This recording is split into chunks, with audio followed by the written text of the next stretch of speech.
So ரசிகர் மன்றம் plus EVM plus Modi equal to Vijay தலைமையிலான தமிழக அரசு. அதுவும் பாருங்க, யார் வந்துட்டு இந்து சமய அறநிலைத்துறைன்னு ரமேஷ் சீனிவாசன் பிராமணன், ஸ்ரீரங்கம் தொகுதி. நல்லா இருக்குல்ல, கரெக்டாக. ஏன்னா அவங்க ஓட்டு போட்டாங்கல்ல, விஜய் ஓட்டு போட்டாங்கல்ல, வெங்கட்ரமணன்லேருந்து ரமேஷ் வரைக்கும் தேர்ந்தெடுத்தாங்கல்ல, அதுக்கு வந்துட்டு விஜய் வந்துட்டு அவங்களுக்கான கைமாறு. இந்த அமைச்சரவையில் நிறைய பட்டியலினத்தவர் வந்திருக்காங்க. கூட்டணி ஆட்சி அமைந்திருக்கிறது. ஐயுஎம்எல், விசிகா, காங்கிரஸ் போன்ற ஏன் கூட்டணியில் அவர் கொடுத்தாரா இப்போ? இப்போ விஜய் 120 கூட்டணிக்கு போயிருப்பாரு. 5 பேர் காங்கிரஸ், அது யாருடைய ஓட்டு? திமுக ஓட்டு தான் அது. ஆனால் அவங்க தனியாக கிரேடை சொல்லிட்டு அலையிறாங்களா, அதே மாதிரி ஒரு இடத்துக்கு விடுதலை சிறுத்தை. இது பெரிய ஆபத்து இந்த கூட்டணிக்குள்ளே போகிறது. அதே மாதிரி இந்திய யூனியன் முஸ்லீம் லீக் தப்பு பண்ணுறாங்க. ஆவின் நிர்வாக அமைப்பில் இடம் பெறதுக்காக வந்து இவ்வளோ லட்சம் கொடுங்கலாம் வசூலிக்க ஆரம்பிச்சிட்டாங்க ஏற்கனவே அப்படின்லாம் நிறைய. நல்லா அது ஏற்கனவே வசூல் மந்திரி பதவிக்கே வசூல் போட்டுட்டு இருக்கிறாரு. சர்மிளா டாக்கீஸ் நேயர்களுக்கு வணக்கம். நிறைய காலத்தில் அப்ஸ்னிக் பவர் அரசியல் திறனாய்வாளர், மூத்த பத்திரிகையாளர் திரு ஐயநாதன் அவர்கள். வணக்கம். வணக்கம். அமைச்சரவை விரிவாக்கம் நடைபெற்றிருக்கு. இன்று மக்கள் பவனில் அனைவரும் பொறுப்பேற்றுக் கொண்டாங்க. 35 அரசியலமைப்பு சட்டம் கொடுத்துருக்கக்கூடிய அந்த வாய்ப்புன்றது, இது 35 அமைச்சர்கள் இருக்கலாம் தமிழ்நாட்டை பொறுத்த வரைக்கும். அதில் 33 அமைச்சர்கள் இன்று பொறுப்பேற்றிருக்காங்க.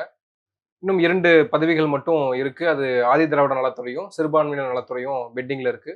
அதற்கு ஐயுஎம்எல் ஆல்ரெடி நாங்கள் அமைச்சரவையில் பங்கேற்கிறோம்னு சொல்லிட்டாங்க. விசிகாவும் கிட்டத்தட்ட பங்கேற்க தான் போகுதுன்னு சொல்லப்படுது. எப்படி ஒரு ஒரு ஹிஸ்டாரிக் மொமெண்ட்னு சில பேர் சொல்றாங்க. இது வந்து ஜென்சி அரசியலுக்கான ஒரு முன்னெடுப்பு, கிடைத்த வெற்றின்றாங்க. இன்னொரு பக்கம் பட்டியலினத்தவர்களுக்கு அதிக முக்கியத்துவம் கொடுக்கப்பட்டிருக்கு இந்த அமைச்சரவையில் அப்படின்னு சொல்லப்படுது. நீங்க எப்படி பார்க்குறீங்க? இல்லை, விஜயை பொறுத்த வரைக்கும் அவங்க எல்லாருக்கும் தெரியும் நான் எப்படி பேசுவேன் அப்படின்ட்டு. பிளண்டா சொல்றேன், ரசிகர் பண்ற அரசு. அவங்களுக்கிட்ட வேற எதுவும் இல்லை. யார் இருக்கா? ரசிகர் பண்ற ஆட்கள் தானே இவங்கெல்லாம். ஆமா. ஸோ ரசிகர் மன்றத்து ஆட்களை தானே இப்படி நீங்கள் எம்எல்ஏவால் நிறுத்தி வச்சிங்க. அவர் கட்சி மாறினவன், ரசிகர் மன்றத்தை சேர்ந்தவன் கட்சி மாறினவன். செங்கோட்டையன்ட்டு அப்புறம் அந்த லோகேஷ் வரைக்கும், ஆமாம் தனபாலுடைய பையன் வரைக்கும் எல்லாம் கட்சி மாறி வந்தவர்கள். ஸோ அவங்கள தான் போட்டு கொடுத்துருக்குறீங்க. ஸோ இதெல்லாம் வந்துட்டு என்ன அப்படின்னோம்னா, தமிழ்நாடு ஒரு வரலாறு படைச்சிருக்கிறாரு விஜய் அப்படின்னோம்னா. அவர் ஜெயிச்சதே ஒரு வரலாறு. அதுக்கப்புறம் ரசிகர் மன்றம் வந்துட்டு ஆட்சி அமைச்சதுன்றது இன்னொரு வரலாறு. ரசிகர் மன்றமாகவே ஒரு அமைச்சரவை இருக்கிறது இன்னொரு வரலாறு. 2.5 வருடங்கள்ல கட்சி ஆரம்பித்து ஆட்சியை பிடிச்சிருக்காங்கல்ல, அது வரலாறு தானே. அதாவதுட்டு நல்லா தான்ப்பா இருந்தாரு, ஒரே வருஷத்துல இந்த மாதிரி ஆகிப்போச்சு, இவ்வளோ நோய் இவ்வளோ வேகமாக பரவுன்னு யாருக்கும் தெரியாதுன்னு சொல்லுவாங்கல்ல, அதெல்லாம் வரலாறு கிடையாது. இதெல்லாம் உண்மையாக நான் பேசுகிறேன். நான் ஒன்றும் சிரிக்கிறதுனால ஏதோ விஜய் விமர்சிக்கிறோம் அப்படி அதெல்லாம் ஒன்றும் கிடையாது. எந்த விதமான அரசியல் அடிப்படையோ அருகதையோ அற்றவர்களுடைய ஆட்சி இது. துல்லியமாக சொல்கிறேன், எதுவுமே அவங்களுக்கு தெரியாது. இந்த மக்கள்கிட்ட இருக்கக்கூடிய ஜனநாயக உரிமையை அவங்களும் தப்பாக பயன்படுத்தினாங்க. ஜனநாயக உரிமையை எப்படியெல்லாம் பயன்படுத்தணும்னு தெரிஞ்ச பிஜேபி தேர்தல் ஆணையம் அடக பண்ணிட்டாங்க. அதனுடைய ரிசல்ட் இந்த கவர்மெண்ட்டு. புரியுதுங்களா? ஸோ ரசிகர் மன்றம் plus EVM plus Modi equal to Vijay தலைமையிலான தமிழக அரசு. எப்படி? விஜய் ப்ளஸ் ரசிகர் மன்றம் plus EVM equal to Modi plus Modi equal to Vijay தலைமையிலான தமிழக அரசு. அவ்வளோதான் இது. இதில் வந்துட்டு இது என்ன பண்ண போகுது, இது வரலாறு அப்படின்னோம்னா, இதில் இப்படி வரலாறுன்னு சொல்லிட்டு யாராவது ஊடகத்தில் வந்து பேசுகிறாங்களா, அவங்க எல்லாம் வந்துட்டு இந்த சாதாரண மொழியை சொல்லுவாங்க, சுத்த சொரிங்கன்னு சொல்லுவாங்களே, அந்த மாதிரி ஆட்கள் இவங்கெல்லாம். எப்படி இதில் வரலாறு படைச்சிருக்க முடியும்? கேவலமான ஒரு வரலாறு இல்லையா அது? நம்பர் 2 யாரு? நம்பர் 1 நடிகர், நம்பர் 2 ரசிகர் மன்ற தலைவர். பிரதான தொழில் என்னது? டிக்கெட்டை வாங்கி வெளியில் நல்ல துவக்கி வைக்கிறது. சரிதானே? மற்ற ரசிகர் மன்றத்துலலாம் என்ன பண்ணாங்க? அவங்க நல்லா ஃபுல்லாக டிக்கெட்டை வாங்கி அவங்க வந்துட்டு விற்று அவங்க வந்து செட்டில் ஆகி நல்லா ஜெகஜோதியாக இருக்கிறாங்க. அவ்வளோதானே. இது தவிர இவர் வந்துட்டு இந்த துறையில் இருந்துட்டு அவர் பிரமாதப்படுத்திட்டு வந்தவர் அப்படின்னு ஏதாவது இருக்கா? ஏன்னா தமிழ்நாட்டில் வந்துட்டு நிபுணத்துவம் வாய்ந்தவர்கள் இல்லாமல் இல்லை. ஐயா ஜனகராஜன் எடுத்துக்கிட்டா பிடபிள்யூடியில் எவ்வளோ பேர் இன்ஜினியர்ஸ் எவ்வளோ பேர் இருக்கிறாங்க. ஆனால் அதெல்லாம் விஜய்க்கும் தெரியாது, புஷி ஆனந்துக்கும் தெரியாது, ஆதவ் அர்ஜுனா ரெட்டிக்கும் தெரியாது, யாருக்கும் தெரியாது. அப்போ யாருக்கு தெரியும்? தமிழ்நாட்டு மக்களுக்கு தெரியும். நல்லா உணர்ந்து ஓட்டு வாக்களிக்கிறவங்களுக்கு இவ்வளோ தான். இவங்கெல்லாம் யாரு? இவங்கெல்லாம் மன்றத்தாட்கள். ஸோ ஒரு வாக்களிச்சாங்க. ஸோ மன்றத்து ஆட்கள்லாம் சேர்ந்து ஒரு அரசு அமைச்சிட்டாங்க. ஸோ மன்றத்து ஆட்கள் இன்னும் ஒரு வருஷமோ 6 மாசமோ எப்படி தாக்கு பிடிக்கிறாங்க அப்படின்றத நம்ம பொறுத்திருந்து இல்ல பார்க்கலாம். எம்ஜிஆருக்கு இப்படிதான் விமர்சனங்கள் முன்வைக்கப்பட்டுச்சு, ஜெயலலிதா அவர்களுக்கும் இப்படிதான் விமர்சனங்கள் முன்வைக்கப்பட்டுச்சு. எம்ஜிஆர் அதெல்லாம் அமைச்சரவையில் வந்துட்டு நெடுஞ்செழியன் இருந்தார். மன்றத்தாளா? மதியாடன் இருந்தார். மன்றத்தாளா? காளிமுத்து மொழிப்போர் ஆளு. எடுங்க எம்ஜிஆருடைய மந்திரி சபை எடுங்க. பண்ருட்டி ராமச்சந்திரன் அதுவா? சொல்லுங்க எம்ஜிஆர் இதில் யார் ரசிகர் உங்களுக்கு தெரியுங்களா? எம்ஜிஆருடைய ரசிகர் மன்றத்து ஆள் தலைவர் பேர் என்ன தெரியுமா? முசிறி புத்தன். தெரியுமா உங்களுக்கு? பாலாஜி வர தெரிஞ்ச ஆள் தான். அந்த முசிறி புத்தன் ஒருபோதும் அவர் கட்சி பொறுப்பில் இல்லை. தெரியுமா உங்களுக்கு? அது ரசிகர் மன்றத்தை அப்படியே ரசிகர் மன்றமாக வச்சுட்டாரு. ரசிகர் மன்ற ஆளுக்கு எம்ஜிஆர் மன்றம் எல்லாம் வகுத்து கொடுத்தாரு. ஆட்சி அமைக்கும் போது எம்ஜிஆர் டேலண்ட்டை தான் வச்சார். அவர் ராசாராம் மன்றத்தாளா? சொல்லுங்க. சரி, அவருக்கு பாட்டு எழுதினார், புலமைப்பு தானே. அவர் அமைச்சரவையில் இருந்தார்? ஒருபோதும் கிடையாது. அப்போ சினிமாவை அப்படியே ஒதுக்கிட்டு அரசியல் இருந்துட்டு பண்ணார். ஏன்னா அது திமுகலேருந்து அவர் வந்ததுனால அவருக்கு எல்லாமே இருந்துச்சு.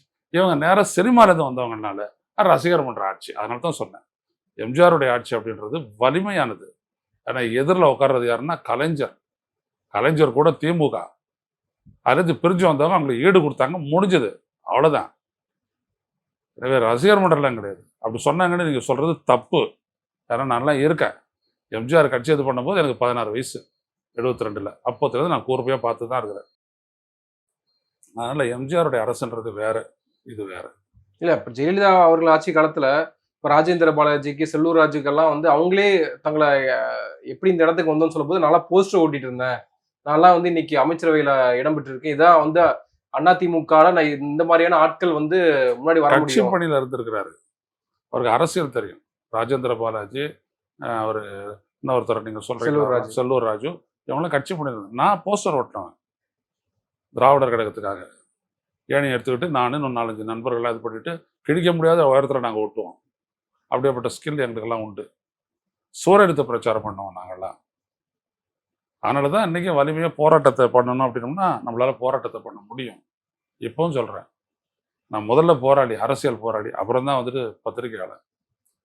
அப்படி தான் போஸ்டர் ஓட்டுறது. போஸ்டர் ஓட்டுறது சாதாரண விவரமாக இருந்தால் தான் போஸ்டர் ஓட்ட முடியும். எல்லாம் முடிச்சு காலங்கத்தால் வந்து உட்காருவோம், வீட்டுக்கு வந்து சேருவோம், சோறு போட்டு தூங்க வைப்பாங்க, அவ்வளோதான். அது நைட்டெல்லாம் என்ன பண்ணீங்க? பன்னி டீ. அப்படி தான், அப்படி அரசியல் பண்ணவங்க தான் நாங்கள். இல்லாட்டி நாங்களும் தான் 100 வயசில் வாழ்ந்துட்டு இருப்போங்க. நான் 70 வயசில் ஏன் நொடிச்சு உட்காந்துருக்கிறேன்? எல்லாம் ரோட்டில் செலவு பண்ணது தான். எனவே இந்த மன்றத்துக்கு அதெல்லாம் தெரியாது. இந்த மன்றம் ஃபுல்லாக டிக்கெட் விற்கிற மன்றம். எனவே நான் வந்துட்டு அப்படியே பட்டவர்த்தனமாக நான் சொல்லிவிட்டேன். ஸோ இந்த வரலாறு படித்தது அப்படின்னா யாராவது ஜேர்னலிஸ்ட் பேசுகிறேன் அப்படின்னா அவங்களாம் சொரிங்க. தமிழ்நாட்டை வந்துட்டு வேணுன்ட்டு டீக்ரேட் பண்ணுறதுல ஒரு ஆசை அவங்களுக்கு உண்டு, ஒரு ஒரு இச்சை. அதை வந்துட்டு அவங்க தீர்த்துக்கிறாங்க. விஜய் ஜெயித்ததில் ஜெயிச்சார், அதுவும் அவங்க மக்கள் புரட்சி. இப்போ ஒரு பொடலங்க புரட்சி இல்லைடா, ஒன்றுமே கிடையாது. இன்றைக்கும் இந்த அயோக்கிய பயல்கள் அத்தனை பேரும் தேர்தல் ஆணையம் பயன்படுத்தக்கூடிய அந்த இவிஎம்ஐ பற்றி கண்டுகொள்ளாமலே அப்படி அரசியல் பேசிட்டு இருக்கிறாங்க. ஒரு தேர்தல் அப்படின்றது தான் ஜனநாயகத்தினுடைய முக்கியமான விடயம். அந்த தேர்தலை வந்துட்டு நிர்ணயிக்கக்கூடிய ஒரு சக்தி அன்றைக்கி இவிஎம் ஆகிப்போச்சு. அதை கையகப்படுத்தக்கூடிய ஆளுங்கட்சி இந்திய ஒன்றிய அரசில் இருக்கக்கூடிய பிஜேபி, அதுக்கு முன்னாடி காங்கிரஸ் தொடர்ந்து பண்ணிக்கிட்டே இருக்கிறாங்க. ஆனால் தேர்தல் முடிச்சிட உடனே கொண்டாடுறது இல்லை. ஐயோ ஜெயிச்சுட்டார். என்னடா நீங்களா ஆளு? இது கொண்டாடுறதுக்கு கைத்தட்டுறதுக்கு ரசிகர் மன்ற ஆட்களே பரவாயில்லையா? அவங்க ஒன்றும் அப்படிலாம் ஒன்றும் இல்லையா?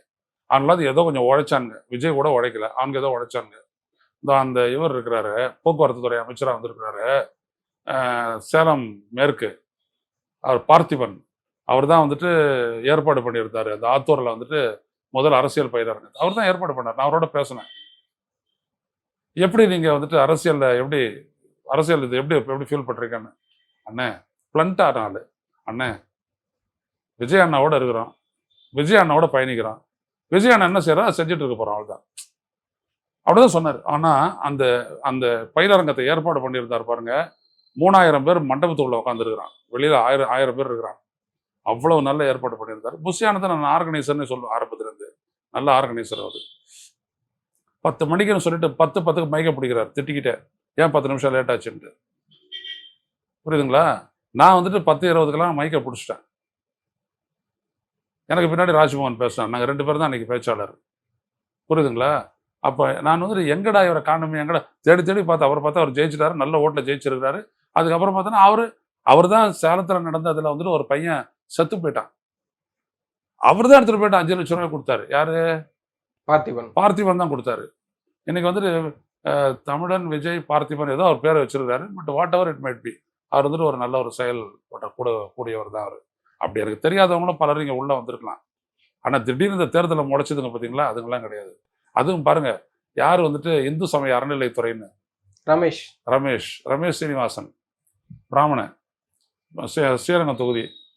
நல்லா இருக்குல்ல, கரெக்டா? ஏன்னா அவங்க ஓட்டு போட்டாங்கல்ல, விஜய்க்கு ஓட்டு போட்டாங்கல்ல, வெங்கட்ரமணன்லேருந்து ரமேஷ் வரைக்கும் தேர்ந்தெடுத்தாங்கல்ல, அதுக்கு வந்துட்டு விஜய் வந்துட்டு அவங்களுக்கான கைமாறு அவர் செய்கிறாரு.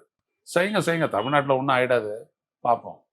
அதே மாதிரி இன்னும் சிலர்லாம் இருக்கிறாங்க, அதெல்லாம் ஓகே, அதெல்லாம் இருக்கிறாங்க. பட்டு மொத்தத்தில் பார்த்தீங்கன்னா இது ஒரு ரசிகர் மன்ற அமைச்சரவை, ரசிகர் மன்ற ஆட்சி. இதனுடைய தலைவர் அவங்கெல்லாம் யாரை ரசிச்சாங்களோ அவரு. ஸோ என்ன நடக்குதுன்றது பொறுத்திருந்து தான் பார்க்கணும். இதை பற்றி ஒரு வரலாறு படைச்சது அப்படி இப்படிலாம் சொல்லிட்டு நம்மளே ஏமாத்திக்க வேணாம், ஏமாறாதீங்கள் மக்களே.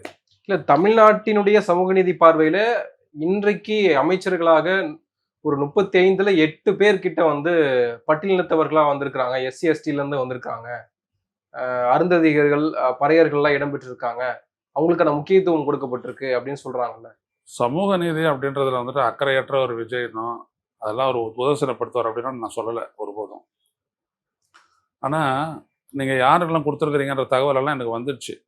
தாழ்த்தப்பட்டவர், முகுலத்தோர், வன்னியர், மற்றவங்களாம் முத்தரையர்லாம் என்னாச்சு, புறமலை கள்ளர் சமூகம் என்னாச்சு, அப்புறம் மற்றவங்க எவ்வளோ பேர் இருக்கிறாங்க அந்த இதில் பார்த்தீங்கன்னா எவ்வளோ சமூகங்கள் இருக்குங்க. அங்கங்கே அவங்களாம் ஜெயிச்சிருக்கிறாங்க. நீங்கள் இதெல்லாம் ரொம்ப ஆழமாக பார்த்து இவ்வளோ காலம் கழிச்சு தான் நீங்கள் அமைச்சரை அமைக்கிறீங்க. ஒரு 2 வாரம் கழிச்சு எல்லாம் தீர்மானமாக பார்த்துக்கிட்டு செஞ்சுருக்கலாம். ஏன்னா ஒரே நேரத்தில் வந்துட்டு ஒரு ரீஜனல் ரெப்ரசன்டேஷன் இருக்கணும், பகுதி பிரதிநிதித்துவம் இருக்கணும், சமூக பிரதிநிதித்துவம் 2மே இருக்கணும். அதெல்லாம் இங்கே இல்லை. இவங்களை வந்துட்டு ஒரு பிரதிநிதித்துவன்றது வந்துட்டு ஒரு சமூகத்துக்கு ஆன பர்சன்டேஜை விட அது அதிகமாக இருக்கக்கூடாது, அதுக்கு உட்பட்டதாக இருக்கணும். அது ரொம்ப முக்கியம். அது இல்லை அப்படின்னா தேவையற்ற உரசல்கள்லாம் வரும். அது தெரியாது, பார்க்கறதுக்கு தெரியாது. அங்கே போயிட்டு செயலில் இறங்கும்போது தான் தெரியும் இதெல்லாம் எப்படி வருது பாரு அப்படின்றதெல்லாம். ஸோ பள்ளிக்கல்வித்துறை ஒரு தாழ்த்தப்பட்டவர்களுக்கு ஒரு 8 அமைச்சர்கள் கொடுத்துருங்கன்னா தாழ்த்தப்பட்டவர்கள் என்ன ஆயிடுவாங்க, நாளைக்கு என்ன ஆயிடுவாங்க? ஆனால் அதில் வந்துட்டு நன்றி செலுத்துறாருன்னு வச்சுக்கோங்க விஜய். ஏன்னா பொதுவாக தமிழக வெற்றி கழகம் வாங்கின ஓட்டில் ஒரு அனாலிசிஸ் சொல்லுது. நான் ரொம்ப இதிலெல்லாம் வந்துட்டு நான் இதை ஏற்றுக்கொள்ளவில்லை. ஏன்னா இங்கே இவிஎம் விளையாடிச்சு அப்படின்ற உடனே அதை ஏற்றுக்கிறதுக்கான இது கஷ்டம். 29% மேலே வந்துட்டு தாவேக்கா வாங்கின ஓட்டில் வந்துட்டு பட்டியலினத்தவர்கள் தான் போட்டிருக்காங்க அப்படின்றாங்க. அது கிட்டத்தட்ட உண்மையாகவும் பூத் வைஸ் நான் பார்த்ததில் வந்துட்டு தெரியுது. நான் பூத்து எண்றதுக்கு முன்னாடி பூத் வைஸ் சொல்கிறேன், அப்போயே வந்துட்டு நம்ம பார்த்தோம். ஆனால் இவங்க சொல்கிற மாதிரி இவ்வளவு பெரிய அளவுக்குலாம் அவங்களாம் ஓட்டு போடல, வச்சு சூழ்ச்சிருக்கிறாங்க. புரியுதுங்களா? பொதுவாக பட்டியலினத்தவர்கள் வந்துட்டு திமுகவையும் அதிமுகவையும் புறக்கணிச்சுட்டு முழுக்க அப்படியே தாவேக கிட்ட போயிட்டாங்க அப்படின்றதெல்லாம் காதில் பூ சுற்றுற கதை. அப்படிலாம் கிடையாது. ஏன்னா அவங்க வீட்டிலேயே கேள்வி அந்த நிலையில் நம்ம யாரில் வந்திருக்கிறோம் தெரியுமா அப்படின்னு சொல்லுவாங்க. அது செய்தப்பட்ட ஆத்திச்சேரில் கேட்டாலும் சரி, வெங்கட்ராமன் நகரில் கேட்டாலும் சரி, இங்கே இருக்கிற எந்த இடத்த நீங்கள் கேட்டிங்கனாலும் அதெல்லாம் க்ளீனாக சொல்லுவாங்க. குடிசை மாற்று வாரிய குடியிருக்கலாம். புரியுதுங்களா? ஸோ அழகாக வச்சு சூழ்ச்சிருக்கிறாங்க. அதனுடைய விளைவு தான் அது. நீங்கள் பாருங்களேன், ஆரம்பத்துலேருந்து என்ன சொல்கிறாங்க, 180+ அப்படின்னாங்க. விஜய் வந்துட்டு 107, இவங்க 73, ரெண்டுத்தையும் சேருங்க கரெக்டாக 180 வந்துச்சா? எப்படி அடிச்சிருக்கிறாங்க பாருங்க. எங்கெல்லாம் திமுக ஜெயிச்சுதோ, ஒரு உதாரணத்துக்கு சொல்ல வரேன், கிளஸ்டராக சென்னை, திருவள்ளூர், செங்கல்பட்டு, காஞ்சிபுரம், செங்கல்பட்டு 4 இடத்துல மட்டும் 37 தொகுதிகள். 2 தொகுதி தான் டிஎம்கே. ஒன்று சேப்பாக்கம் திருவள்ளிக்கணி, இன்னொன்று துறைமுகம். மற்ற அனைத்தும் தாவேகா, ஏடிஎம்கேல தாவேகா. இந்த அனைத்து இடங்கள்லையும் பெரும்பாலான இடங்களில் அதிமுக டெபாசிட் எடுக்குது. ஒரே ஒரு தொகுதி தான் அதிமுக, அது வந்துட்டு மரகதம், அங்கே மதுராந்தகம் தொகுதி. அவ்வளோதான். புரியுதுங்களா?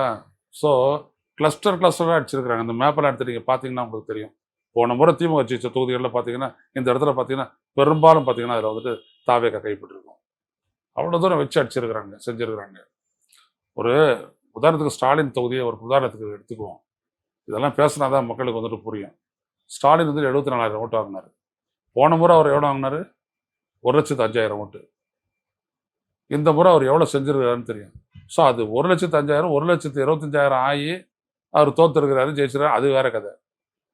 105 1,05,000ன்றது 74,000 ஆகி போச்சு. 26 + 5 31,000 ஓட்டு அவரதுல குறைஞ்சிருக்குது. அதிமுக கேண்டிடேட் வாங்கின ஓட்டில் வந்துட்டு 50%க்கு மேலே குறைஞ்சிருக்குது.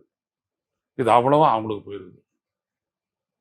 அது இல்லாத ரசிகர் மன்றம், அவங்களுடைய மன்றம், அது சாதுவங்க அவங்களாம் ஓட்டு போடுவாங்க இல்லையா, அதெல்லாம் போட்டு வந்துருக்குது ரிசல்ட்டு. இப்போ இதுலேருந்து தெரியலையா அவங்களுக்கு என்னன்ட்டு? ஸ்டாலின் இவ்வளவு இதை விட ஒரு தொகுதி பண்ணிட முடியுமா? ஆனால் என்ன சொல்கிறாங்க, ஸ்டாலின் பண்ணதெல்லாம் ஏற்றுக்கிட்டு இருந்தாலும் ஒரு மாற்றம் வேணும்ன்ட்டு நாங்கள் ஓட்டு போட்டோம் அப்படின்னு ஒரு புழுகு, மறுபடியும் ஒரு கட்டுமானம். யார் இந்த சொரிங்க பண்ணுறது, கட்டுமானம் பண்ணுறாங்க. எப்படி இதெல்லாம் நடக்கும்? மீண்டும் மீண்டும் நான் சொல்ல வரேன், அந்த மக்கள் வந்துட்டு இன்னைக்கு, அதாவது நான் தேர்தல் முடிவுகள் வந்த நாள்லேருந்து என்ன வரைக்கும் பார்த்தா சமூகத்தில் ஒரு அமைதியாக நிலவுது, ஒரு அதிர்ச்சி கலந்து ஒரு அமைதி நிலவுது. அதுவும் பெண்கள் மத்தியில் இது எப்படி ஆச்சு, இது எப்படி ஆச்சு அப்படின்ட்டு. அதெல்லாம் இந்த பத்திரிகையில் ஊடகங்களில் வரக்கூடியவங்க, விவாதத்துக்கு வரவங்களாம் என்ன சொல்கிறாங்கன்னா, இல்லை யாரும் இவங்களே சொல்லலை, அவ்வளோ இவங்க விஜய் ஜெயிப்பாரு அப்படின்றத மட்டும் தான் சொல்லிட்டு நிறுத்திக்கிட்டாங்க, யார் ஆதரவு பேச வரவங்களே. அப்புறம் வந்துட்ட உடனே இவங்களே ஒன்றும் புரியல. அப்போ இது உடனே என்ன பண்ணுறாங்க, ஜென்சி ரசிகர் மன்றம் தான் ஜென்சியாடா. ரசிகர் மன்றம் இந்த உலகத்திலேயாவது ஜென்சி அதுதான் சொல்லி ஐடென்டிஃபை ஆயிருக்கா? இல்ல, இந்த அமைச்சரவையில நிறைய பட்டியலினத்தவர் வந்திருக்காங்க, கூட்டணி ஆட்சி அமைந்திருக்கிறது. ஐயுஎம்எல், விசிகா, காங்கிரஸ் போன்ற ஏன் கூட்டணியில் அவர் தராரு? இப்போ விஜய் 120 கூட்டணிக்கு போயிருப்பாரு,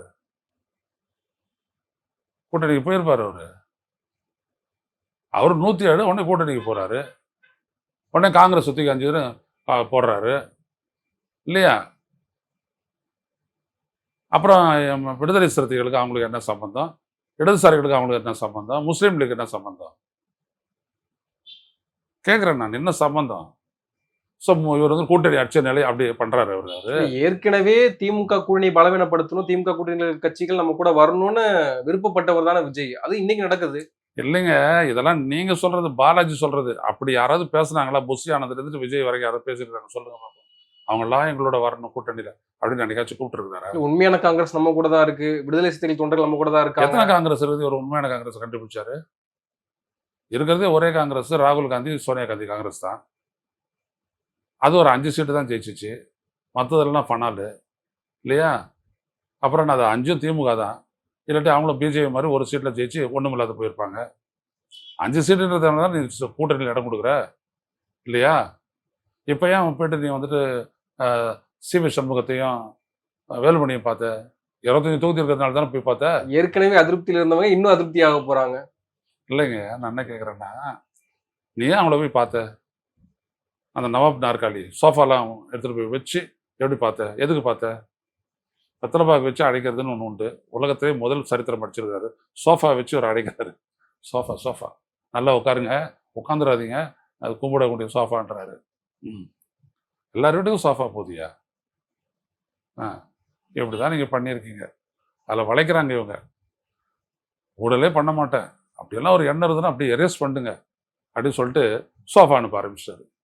இவர் தான் புள்ளி வைக்கிறாரு. நீங்கள் கூட பேச்சுவாக்கில் கேட்டீங்க, நல்லா ஊழல் கேட்டாலும் ஒன்றும் நடக்காது, இவங்க நல்லா பண்ணுவாங்களே. பண்ணவே மாட்டாங்க. அதான் சோஃபா தான் ஆரம்பிக்குது. விஜய் அரசின் முதல் தொடக்கம் சோஃபா. சந்திப்பு ஸ்டாலின் வீட்டுக்கு மட்டும் சோஃபா போல பார்த்தீங்களா? அவர் மட்டும் கையாடிட்டு போனாரு. ஸ்டாலின் வீட்டுக்கும் சோஃபா இல்லாத போனாரு.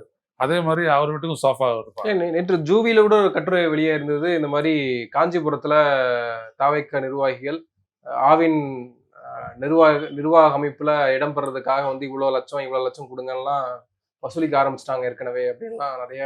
நல்லா அது ஏற்கனவே வசூல், மந்திரி பதவிக்கே வசூல் போட்டுட்டு இருக்கிறாரு. பிரம்மாண்டமா ரசிகர் மன்றத்துக்கு போட்டவர் தான், கட்சி பதவிக்கு போட்டவர் தான், மந்திரி பதவியும் வசூல் போட்டுருக்காரு. புஷி ஆனந்த் இதெல்லாம் வரும், இன்னும் கொஞ்சம் நாள் கழிச்சு வரும். அதனால இதெல்லாம் ஒரு பெரிய விஷயம்லாம் இல்லை. ஏன்னா அவர் வந்து இப்போ ஒரு பியூரிட்டி, ஒரு தூய்மை அரசியல் தர்றேன் அப்படிலாம் சொல்லி வரல அவர். அதுக்கான ஆள் கிடையாது அப்படின்னு அதிமுக பேசுவார் நெகோசியேஷன். நான் தானே முதல்ல சொன்னேன், அதிமுகவோடு நீங்கள் வந்துட்டு பேசுறதுன்றது தற்கொலைக்கு ஒப்பானதுன்னு சொன்ன முதல் ஆள் நான் தான்.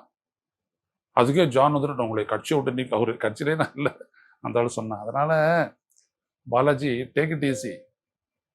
விஜய் நம்ம பொறுத்தவரைக்கும் அப்படின்னா டேக் இட் ஈஸி. நீங்க இல்ல, வந்துட்டு நீங்க விஜய் வந்துட்டு நீங்க ரொம்ப விவாதிச்சுக்கிட்டு அப்படிலாம் வரணும். சட்டப்பேரவை வரப்போறாரு, அவங்களுடைய மந்திரிகள்லாம் பேச போறாங்க, எதிரில் உட்காந்துட்டு இருக்கிறாங்க 2 பேர் வச்சு கலக்க போறாங்க, முடிஞ்சு போச்சு, அவ்வளவுதான். விஜய் என்ன பண்ணுவாரு நான் சொல்றேன். இந்த 717 கடைகள் மூடப்பட்டன. இந்த லிப்ஸ்டிக் போடுறது, அதாவது குளிக்காதே பவுடர் போட்டு போறதுன்னு ஒன்று இருக்கு இல்லையா, குளிக்காத மூஞ்சி கழுவாத காலங்கத்தில் பல் வளைக்கிட்டு சாப்பிட்டுட்டு பவுடர் கோட்டெல்லாம் போட்டுட்டு அப்படிலாம் வருவாங்க இல்லையா, அந்த கதை தான் இந்த ஆட்சி. வெறும் இந்த மேக்கப்லேயே ஓடும், வேற ஒண்ணுமே இருக்காது இந்த ஆட்சியில். நீங்க வேணா பொறுத்திருந்து பாருங்க, அவ்வளோதான். 2500 இன்சூரன்ஸ் வரும், 4000 ரூபாய் வந்துட்டு வாய்ப்பே இல்லை. ஆனால் காங்கிரஸ்காரங்க கொண்டாடுறாங்க 59 ஆண்டுகளுக்கு பிறகு நாங்க அமைச்சரவையில் இடம்பெறுறோம், ஆட்சி அதிகாரத்தில் இடம்பெறுகிறோம் அப்படின்றாங்க. இந்த சர்க்கிள், இந்த கூட்டணி அமைந்ததுக்கே ராகுல் காந்தியினுடைய பேச்சுவார்த்தை தான் ஐஎம்எல்கிட்ட பேசியிருக்காரு, விசிகா கிட்ட பேசியிருக்காரு, நிறைய பேச்சுவார்த்தைகள் நமக்கு தெரிய வருது. 2 மந்திரி சபைக்காக இவங்க வந்துட்டு 69 வருஷமா இயங்கிட்டு இருந்திருக்கிறாங்க. அதானே அதானே உண்மை. 33 + 26 59 வருஷமா இயங்கிட்டு இருந்திருக்கிறாங்க. மந்திரி சபை மந்திரி சபை மந்திரி சபை அப்படின்ட்டு. இப்போ கிடைச்சிட்ட உடனே அவ்வளோதான், நக்கி தீர்த்துருவாங்க, கவலைப்படாதீங்க. ஆனால் விஜயம் உஷார். ஒருத்தனுக்கு சுற்றுலா, இன்னொருத்தனுக்கு வந்துட்டு உயர்கல்வித்துறை உயர்கல்வித்துறை எங்க வந்துட்டு நிறைய வேலை செய்யணுமோ. கல்வி மறுக்கப்பட்ட சமூகத்துல அவங்களுக்காக ராஜ்மோகனுக்கு பள்ளி கல்வித்துறை, இவருக்கு உயர்கல்வித்துறை. இதெல்லாம் ஏமாத்துங்க, இதெல்லாம் ஏமாத்து. மறுக்கப்பட்ட சமூகத்துக்கு துறை கொடுக்கறதெல்லாம் ஏமாத்து. மறுக்கப்பட்ட சமூகத்துக்கு ஆப்பர்ச்சுனிட்டி தரணும், அது வெளியில நடக்க வேண்டியது. அமைச்சரவை தர்றது இல்லை. அதிகாரம் அளித்தல் அப்படின்றது மக்களுக்கு தரணும். அரசியல் கட்சி ஆட்சியில பதவியில கொடுக்கறது இல்லை. அதெல்லாம் சும்மா அது பிஜேபி காங்கிரஸ் ஏமாத்துறது. ராம்நாத் கோவிந்துக்கு அதான் சொல்றேன், அந்த மாதிரி தான் சொல்ல வரீங்களா நீங்க? ஆமா, அதேதான் அங்க பண்றதுதான். நாங்க தாழ்த்தப்பட்டவர்களுக்கு உச்சாணி கொம்பில் இடம் கொடுத்துருக்குறோம்னு சொல்லுவாங்க. அந்த ஒருத்தர் தவிர வேற யாரும் இருக்க மாட்டான். முன்னாடி அப்துல் கலாமுக்கு அப்படித்தானே, முஸ்லீமுக்கு நாங்க என்ன தரணும், அப்துல் கலாம் எடுத்து அந்த பிரசிடென்ட், இதை விட என்ன வேணும்னா எச்சராஜா இருந்துட்டு எல்லாரும் பேசுறாங்க. அப்போ கவனிச்சிருக்கீங்களா? அதோட அவ்வளவுதான். அதுக்கப்புறம் என்னாச்சு, முஸ்லீம்ல இன்னைக்கு ஓட்டுல இருந்து தூக்குறது தான் வேலை. ஃபர்ஸ்ட் யாரு? முஸ்லீம். அடுத்தபடி யாரு? பெண்கள். இப்பதான் பண்ணிட்டு இருக்கிறான் பிஜேபி. எப்படி பண்ணிட்டு இருக்கிறான் பாருங்க, நடக்குதுல கண் முன்னா இன்னைக்கு. அதனால இதெல்லாம் வந்துட்டு டேக் இட் ஈஸி பாலிசி. சும்மா வந்துட்டானுங்க ஒரு ஏதோ தமிழ்நாட்டில் ஏதோ ஒரு இப்படி நடந்துருச்சு, எதிர்பாராத நடந்துருச்சு, தங்க தரசு மாதிரியும் பேசுவாங்க. நாம வந்துட்டு வீட்டு வாசப்படி வரைக்கும் தான் போனோம், வாசப்படிக்குள்ள அவங்களா இருக்காங்க. இதெல்லாம் நீங்களே உங்களை ஏமாத்திக்காதீங்க. எப்படி நடந்துச்சுன்றதை நீங்க பாருங்க. நீங்க தோத்தீங்க, ரைட்டா? ஆனா உங்களுடைய வாக்கு வங்கியை நீங்க தக்க வைக்கலாம்ல. உங்களுக்கு எப்படி 12.6% குறைஞ்சது? எப்படி போன தேர்தலை விட ஸ்டாலினோட கம்மியா வாங்குறாரு? அதை சொல்லு. அதுக்கு முதல்ல விடை தேடு. அதை விட்டு வீட்டுக்குள்ள இருந்தாங்க, குழந்தைங்க இன்ஃப்ளூயன்ஸ் பண்ணிட்டாங்க, அதனால ஓட்டு போட்டாங்க, இதெல்லாம் சொல்லாதீங்க. அப்படிலாம் ஒண்ணு நடக்கவே இல்லை. ஏதோ அங்கும் ஒன்று இங்கும் ஒன்றோ நடந்திருக்கான். அவன் எல்லாத்தையும் பெருசு பண்ணுவாங்க இல்லையா? இப்ப பாருங்க, இந்த 10 நாள்ல எவ்வளவு பேர் செத்து போயிருக்கிறான். ஏதாவது இப்ப சோசியல் மீடியா, ஊடக மீடியா, புதிய தலைமுறை, நியூஸ் 18, சத்தியம் யாரும் சொல்றாங்களா? அப்போ போட்டுக்கிட்டு 4 நாள் அதே செய்தி அடிச்சிங்களே, இப்பயும் அடிக்கல நீங்க. ஸோ இதெல்லாம் எடுத்துக்கோங்க. திட்டமிட்டு பண்ணது அப்போ வேலை. அதுதான் சட்டம் ஒழுங்கு சரியில்லை, பெண்களுக்கு பாதுகாப்பு இல்லை, போதைப் பொருள் அப்படின்ட்டு. அதே தான் இப்போ இவர் வந்துட்ட உடனே போதைப் பொருளை டக்குன்னு பிடிக்கிறாங்க. அதே போலீஸ் தானே. சீஃப் மினிஸ்டர் மட்டும் மாறினாரு, இப்போ மட்டும் எப்படி பிடிக்கிறாங்க? அப்பயும் பிடிக்கல, அப்போ முடிச்சாங்க, இப்போ முடிச்சாங்க. அப்போ பிடிச்சதை சொல்லலை, இப்போ பிடிச்சதா பெருசாக்குறீங்க, அவ்வளோதான். ஸோ இதெல்லாம் ஒன்றுமே இல்லை பாலாஜி. மாக்கறிடுவாங்க, பெரிய ஏமாத்து. அதுதான் நடந்துட்டு இருக்கு தமிழ்நாட்டில். அதனால இதெல்லாம் வந்துட்டு பாசிங் கிளவுடு மாதிரி இது. இல்லாட்டி கோடை இடி மழை மாதிரி பெருசாக பெய்யும், ஆனால் ரொம்ப நாள் நினைச்சு பெய்யாது. அந்த மாதிரி விஜயனுடைய ஆட்சி. அவரால் ஒன்றும் பண்ண முடியாது. எந்த விதமான கெப்பாசிட்டியும் இல்லாமல் ஒருத்தனை தூக்கி சிஇஓ போட்டு அந்த இண்டஸ்ட்ரி வளரும்னு எதிர்பார்த்தா அது எவ்வளோ பெரிய முட்டாள்தனமோ, அதே மாதிரி எதுவுமே தெரியாத ஒரு நடிகனை முதலமைச்சரை நீங்கள் ஆக்கி விட்டு அவரால் நல்லது நடக்கும்னு எதிர்பார்க்கறதும் முட்டாள்தனம் தான். இந்த பதவியேற்பு நிகழ்ச்சியிலும் தமிழ்தாய் வாழ்த்து 3ஆம் இடத்துக்கு போயிருக்கு. வந்தே மாதரம் முதலிடத்துல பாடப்பட்டிருக்கு. இன்று விசிக தலைவர் திருமாவளவன் அவர்கள், இடதுசாரிகள் கட்சியினுடைய தலைவர்கள் எல்லாருமே இடம்பெற்றிருந்தாங்க அந்த இடத்துல. ஆனால் இப்பயும் அதே தான் நடந்திருக்கு. இதற்கு என்ன விளக்கம் கொடுக்க போறாங்க அப்படின்றது நமக்கு தெரியல.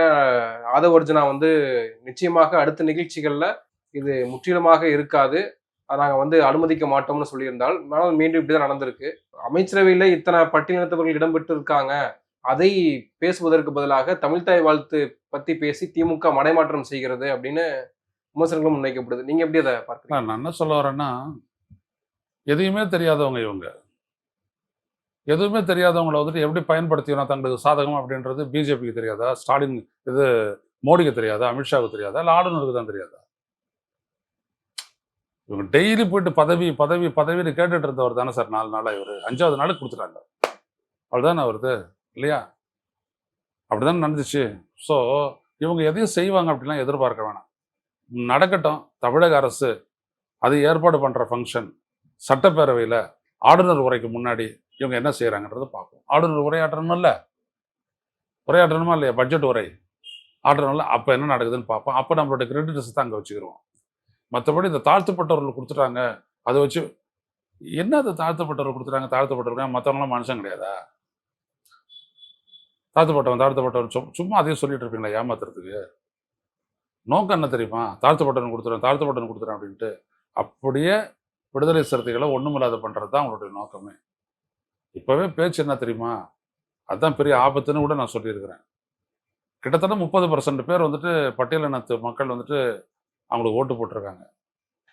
எதிரணியில தான் வந்துட்டு விசிகா இருக்குது. திமுக உடைய எதிரணியில் தான் விசிகா இருக்குது. அதாவது தாவேகானுடைய எதிரணியில் தான் விசிகா இருக்குது. ஆனால் ஓட்டு போடல.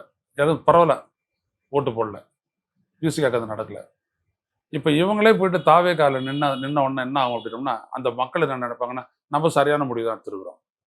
இதுக்கு மேலே அவங்களாம் தாவேகா ஆதரவாளர்களாக மாறிடுவாங்க. ஸோ அப்போ விசிகா வந்துட்டு ஒரு தனித்த பெரும் சக்தியாக இருந்தது இல்லையா அந்த மக்களிடையே, அது இதுக்கு மேலே இருக்காது. அடிச்சிட்டாங்க, கிளீன் போல்டு. ஒருவேளை இவங்க இந்த மந்திரி சபையில் அவர் சேராது இருந்தார் அப்படின்னோம்னா, தன்னை தக்க வச்சுக்கிட்டு மறுபடியும் இந்த மக்களை மீட்கலாம். இவர் போய்ட்டு அந்த மந்திரி சபையில் சேர்ந்துட்டாருன்னு வச்சுக்கோங்க, இந்த மக்கள் அவங்களோட போயிடுவாங்க. இதுக்கு மேலே பிசிகா ஜெயிக்கணும்னா தாவேகா துணை தேர்வு. புரியுதுங்களா? அப்போதான் ஓட்டு போடுவான், இல்லாட்டி ஓட்டு போட மாட்டான். நீங்கள் ரொம்ப எக்ஸ்போஸ் ஆகிடுவீங்க. உள்ளாட்சி தேர்தல் நடக்கும்போது அப்போ தெரிய பாருங்க, இவர் அங்கே தான் நிற்பார்.